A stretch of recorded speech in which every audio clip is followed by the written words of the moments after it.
What's up everyone, Kara Corey here. Welcome back to the channel. Today we are going to do a little dietitian talk. I kind of want to go off a little bit about an article that I came across when I was perusing my email the other day. I get a lot of kind of like nutrition emails, kind of like a weekly review that pulls stuff from the internet on like trending topics and things like that. And one of the articles that came up was the 12 foods that registered dietitians say you should never eat. And I just start kind of giggling to myself. I'm like, this should be interesting. So I checked it out and it got me thinking I wanted to do a video about this topic, and I'm basically gonna review the article for you guys and kind of go through my thoughts on this topic. Before we dive into all that, if you are brand new here, then welcome. Make sure you guys stick around. If you want, please hit the subscribe button as well as the post notification bell. That's gonna let you know each and every time I upload. And I am typically here on the YouTube a couple times a week to hang out discussing nutrition content, vlogging, hauls, all kinds of good stuff here to help you live a healthier, more fashionable lifestyle. It's an interesting thing being a registered dietitian because when you go to school, it's not like in academics they teach you, here's the Bible of foods you should eat and the foods you should not eat. They teach you about the science of things. They teach you about metabolism. They teach you about vitamins and minerals, biochemistry. You learn about different aspects of nutrition and how to go about teaching it. But we all, at the end of the day, kind of formulate our own philosophies, if you will, on health and nutrition, and for those of us that work with clients, how we're going to go about working with our clients. And so for each and every dietitian, it's going to be a little bit of a different approach, which is why you may see mixed messages, especially in today's world, in 2019, where social media is just, it's a huge business. It's a huge avenue for any of us to grow our businesses. So you're seeing different dietitians kind of take a stance in terms of what kind of dietitian they are. They're either an intuitive eating dietitian, they're the anti-diet approach dietitian, they're the if it fits your macros dietitian, they're the self-love dietitian. Like it's almost like everyone's kind of having to fit themselves into a tiny little box in effort to better market themselves. And I actually totally understand that because I myself here on the YouTube, oftentimes when I'm trying to do a video, keep it concise. I know that's funny, but keep things concise. You know, it makes things easier to explain and keep things concise and understandable to the consumer when you label things in a certain manner. That's just facts, you guys. So I get where they're coming from in terms of grabbing their key audience and those individuals they're looking to work with.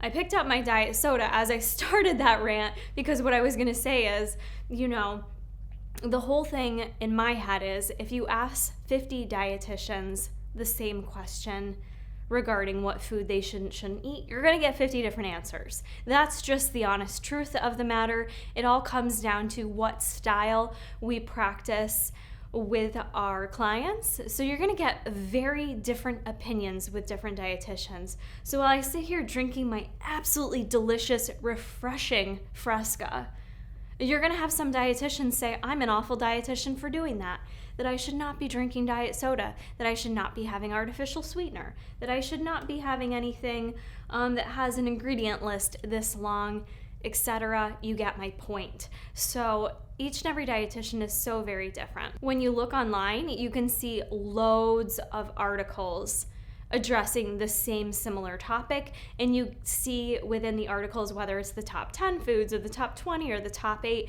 you see different listed foods in all of them. You do see some parallels, and we're going to get into that, but for the most part, you see different things listed based on who you talk to.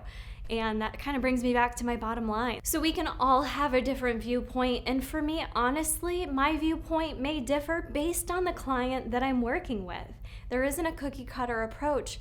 So in terms of if someone should never drink full sugar caloried soda for the rest of their life, my answer may be yes, or it may be no, or it may be it doesn't matter. It really depends on the person that I'm speaking with. So my nutrition philosophy is more of the approach that in my book, there isn't one food I'm going to tell you should never eat.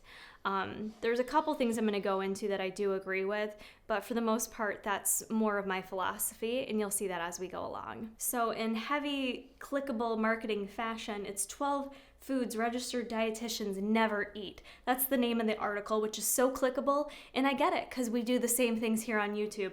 However, the article kind of goes more into the foods that they kind of surveyed registered dietitians about and asked them whether or not, what they thought people should or shouldn't be eating. Not necessarily what registered dietitians don't eat. I think that's such a misconception in our field that people look at us and assume we're these perfect eaters that never eat junk food, that would never touch convenience food, that would never drink soda, and that's just not the truth. So they're basically looking for, are there foods we should avoid at all costs for health reasons? According to a roster of registered dietitians we spoke with, yes, there are. And here's what nutrition experts advise we avoid whenever possible. I don't like that they did not mention how many registered dietitians they surveyed. They could have just handpicked their few dietitians and gotten a very skewed perception. But let's continue on. So the first food listed that you should never eat is highly processed meal replacers. And what is a meal replacer? Well, if you think about what a meal replacer is, it's majority your convenienced package style meals and food items that you get at the grocery store that have maybe a long ingredient list. Maybe they don't. The example they give in this article is actually the Impossible Burger, which is so trendy right now. It's really, really huge. You see it in almost every grocery store. You're seeing not only restaurants, higher end restaurants serve it, but you're now also seeing places like Burger King, your fast food chains, market it and sell it there too to draw in the consumer. The Impossible Burger, if you're not familiar with it, is a vegan style burger that really is supposed to mimic a true hamburger. So it kind of cooks the same way, looks the same way. So when you bite into it, it's still got like that pink on the inside, maybe even a little bit of blood type look to it. I myself have never ate one. I've only seen them, and I've actually taken a look at them in the grocery store and I was kind of surprised when I looked at the ingredient list, because I myself, also still being a consumer, even though I'm a dietitian, when I heard about such a thing, I thought, man, that's probably such a healthy food item. I'm sure it's got lots of vegetables in it, whole grains, really great things for us in our body. And when I looked at the food label, I was a little astonished, in addition to the actual macronutrients that are in an Impossible Burger. It's kind of funny because it makes me go back to, and this is not me saying you shouldn't be vegan or vegetarian. This is just how I was as a vegetarian, but I hated that when I wanted to consume a protein source, it had a bajillion ingredients to it that weren't natural, that were heavily processed, that just were high sodium, just a lot kind of compacted together and processed in order to make this meal for you. And I started to have an issue with that. It didn't feel right to me. And I also had other issues going on, like anemia, which is part of why I got away from a vegetarian lifestyle. However, that's really what the Impossible Burger is, heavily soy protein based with a lot of other ingredients filled in there to smush it together in a little patty for you. Now, is that something you should never eat? Again, I'm never going to tell you you shouldn't eat anything, but when the majority of your diet comes from these food items, it may not be the healthiest for you. But everyone is a little bit different. I think it is good to, and I agree with the article in the aspect that you want to think about, is the ingredients on there, are the ingredients on the food label items that come from the earth, could grow from the ground? Are they ingredients that your mom or your grandmother would understand or would have ate when they were growing up? And it kind of just does bring you back to basics with your eating style. And that just kind of drives home the point they were trying to make, is just, trying to consume as much as we can whole, natural food sources. And if you're doing that 80 to 90% of the time, then it's okay to have that other 10 to 20% be filled with some of the food items we're going to talk about today. But I think the issue probably is more so when you're consuming these in an excess amount, or when you're consuming them and depending on them on a day-to-day basis. Okay, the next one on the article is packaged cookies, pies, pastries, and biscuits. Oh my, like those are all our favorite foods, right? All the packaged sweets and baked goods. And really what the article states is that you should try to avoid those in the grocery store for the reason of trans fats. And I can agree with that there's really no benefit to consuming trans fat. We know trans fat is harmful for our health, so any amount of it we want to avoid, and it's best to not consume any at all. So the issue we have with buying these types of foods in the grocery store, in the US at least, food manufacturers, if a food item has less than 0.5 grams, is it? Yeah, if it has less than 0.5 grams per serving, it can list it as having no trans fat in it. It's a little bit tricky. So you may think something doesn't have trans fat, and that's only going to be the case if you eat the one serving. Or, you could be getting half a gram there potentially. But if you're eating a whole package, who knows how much trans fat you're consuming, because it leaves that information out for you. So you really have no idea. And that is truly where you find most of the trans fats are in those packaged sweets and baked goods. So yes, I can agree that there's no health benefit there. But to say you're never going to eat one of those, highly unlikely. So let's just make sure we're not doing so excessively. Next one on the list is breads, which I just feel like is such a hot topic. Maybe not so much anymore. I don't know. Maybe it is. I've been someone that has always loved whole grain, whole wheat bread because it truly just tastes better to me. So in this article, they mentioned that white bread and other refined grains should be avoided at all costs. Mostly because when you talk about a grain, you want to eat most of your grains from a whole grain. So you've got the germ, the endosperm, and the bran. And what happens is they end up removing all the good stuff from it. That all gets removed, it gets refined, it gets processed, and then the majority of the nutrients that were naturally occurring there are no longer found. And maybe they enrich the product, maybe they fortify it and add stuff in there, but ultimately you're not getting as wholesome of a grain or a bread. I personally do love wheat bread. I love whole wheat English muffins, tortillas, things like that, but I also love to have a good Hawaiian king roll or whatever they're called. I like a good bagel that isn't, maybe it's a pumpkin bagel this time of year. Things like that. And the message can get confusing. It's best to get as much as you can from whole grains, but again, don't kill yourself. Who's never going to eat a piece of garlic bread again? I mean, garlic bread's tasty. Most oftentimes it's not made with whole wheat bread. If you're going to eat pizza, things like that, that's usually made with a white flour versus a whole wheat flour. Again, all these things you could make on your own utilizing whole grains. And it is best if you can choose more whole grain food sources, things like oats, quinoa. You can even get crackers, bagels. You can get everything now really hearty with whole grains in it, with seeds in it, with nuts in it, things like that. Our options are truly limitless living in the United States, where we really have so many great options in front of us. So again, making sure you're choosing more of those options the majority of the time and kind of saving that 10 to 15% for your fun foods. A couple more on the list here. We've got charred meats. This isn't something discussed a whole lot necessarily on my channel because I don't do a lot of it. So if you're someone that grills your meat, or smokes your meat, cooks things at really high temperatures, if it's exposed to the smoke for a considerable amount of time, that's going to increase the risk of carcinogenic chemicals that are going to be formulated and you could potentially be consuming. So that's part of the risk there. That's not something I really consume a lot of, but sometimes I do see people commenting on the channel in terms of what oils you're using. You can be a more informed consumer in terms of what oils you're utilizing at higher cooking temps that are gonna just kind of be better.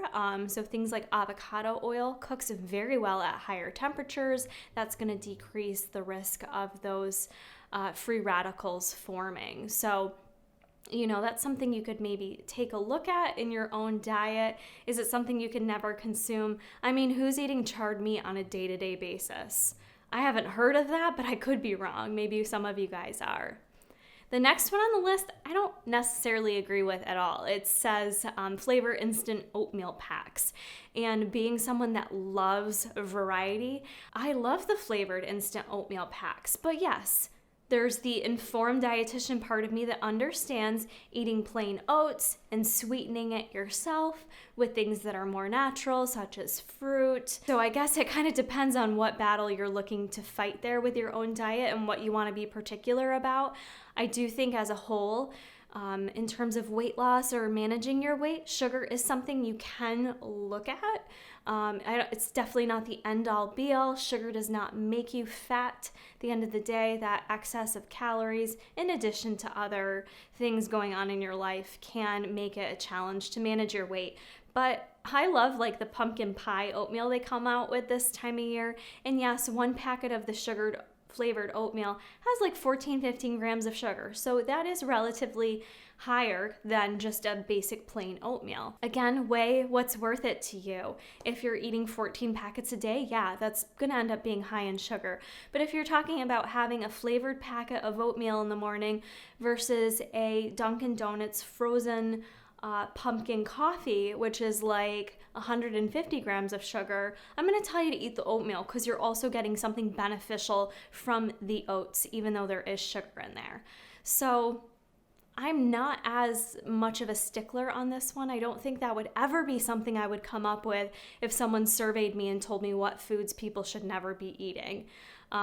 It is a simple one to modify though. Don't get me wrong. If you're someone that eats 2 to 3 packets a day, you could very easily probably do regular oats and find ways to sweeten it yourself that will keep it lower in sugar. I like to do the oats with like the MTS whey in it, and that does sweeten it, adding a little fruit, chia seeds. That's all great. And that's a great option, a healthier option, yes.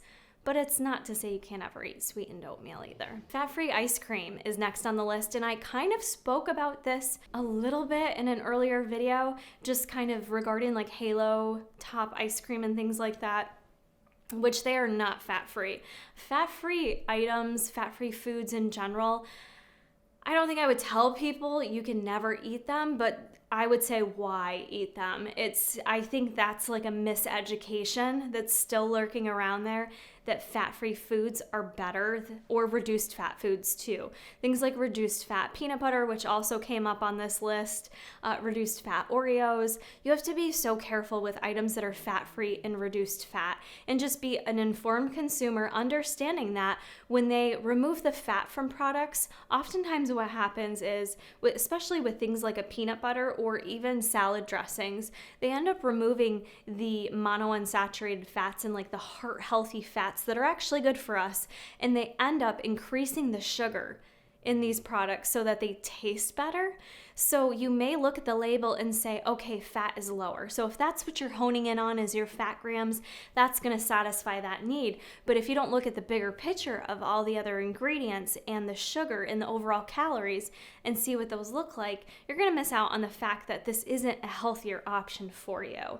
So I would never say these are horrible for you to have, but there's really not a need for them. I think the fat-free food era, early 90s, that's died down. I think we're all aware that fat-free is not the answer. Like, we need fat in our diet, we need good fats, we need a variety of fats.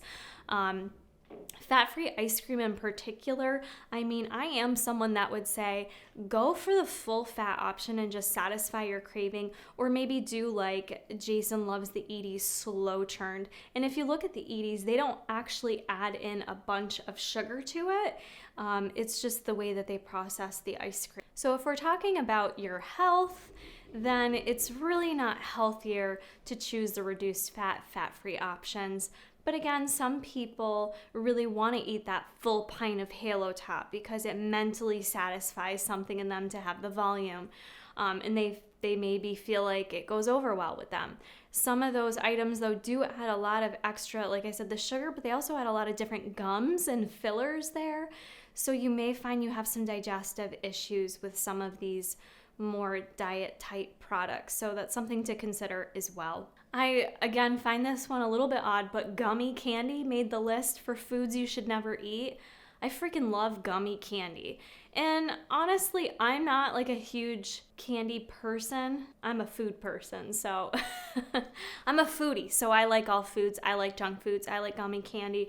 I'm the person that wants a box of Swedish Fish or Sour Patch Kids or Sour Strips when I'm like going to the movies. But yeah, it's like, obviously, it's just sugar, you guys. It's not good for us.